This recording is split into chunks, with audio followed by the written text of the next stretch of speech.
Жүрөгүбүздүн согушу жакшы, дем алуубуз деген нормада 95-тен жогору болот. Өзүнүн жана жакындарынын ден соолугуна кайдыгер карабаган Нары шаарынын тургуну Кубанычбек Токтакунов үй бүлөлүк дарыгерлер тобуна келип, Sinopharm вакцинасын алды. Башында эмдөө боюнча туура эмес пикирлерди уккандыктан эмдөөгө шашылган эмес, бирок мезгил эмдөөдөн өтүү керек экендигин көрсөттү дейт ал. Элибиздин коопсуздугу үчүн, өзүбүздүн коопсуздугу үчүн, үй бүлөбүздүн саламаттыгы үчүн алып жатам. Вакцина биринчи жолу алып атам.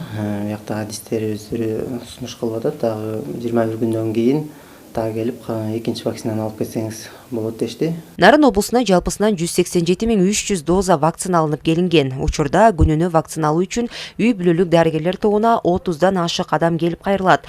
Өмүр сакчыларынын айтуусунда суроо талап көбүнесе Sinopharm жана Pfizer вакцинасына болууда. Анткени чет өлкөгө чыгууда дал ушул вакциналар керектелет. Жакынкы күндөрү Moderna аталышындагы жаңы вакцина алынып келинет. Ошо элдердин вакцинага болгон көз карашы чем башында караганда азыр жакшы. Жана ошондой эле күнүнө ар кандай келет.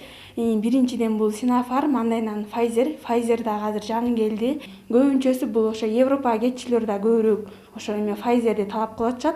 Ал эми Sinopharm'ды болсо ошо бизде иштегендер жана ушул жактагылар эле алып атышат. Анын экөөнүн айырмачылыгы болсо эч кандай эле айырмасы жок. Болгону Sinopharm Кытайдан чыккан, ал эми Pfizer болсо бул германский болуп эсептелет. Бүткүл дүйнөлүк саламаттыкты сактоо уюму 26 ноябрь күнү омикрон вирусунун жаңы штаммы тууралуу маалымат таратты. Аталган вирус Түштүк Африкадан чыккан. Анын өзгөчөлүгү аба аркылуу тарап, адамдын абалын тез начарлатары айтылган.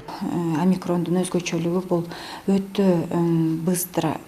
өтө ылдамдыкта тез мутируется, штамдары өтө көп. Мисалы, кийинки дельта штаммынын 2 эле мутациясы катталган болсо, мунуку азыркы учурда 32 мутациясы катталып жатат.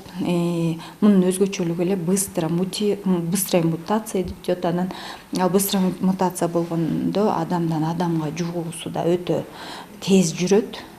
Тез жүргөндөн дагы абалы өтө начар, тез начарлап кетүүсү коркунучунда да.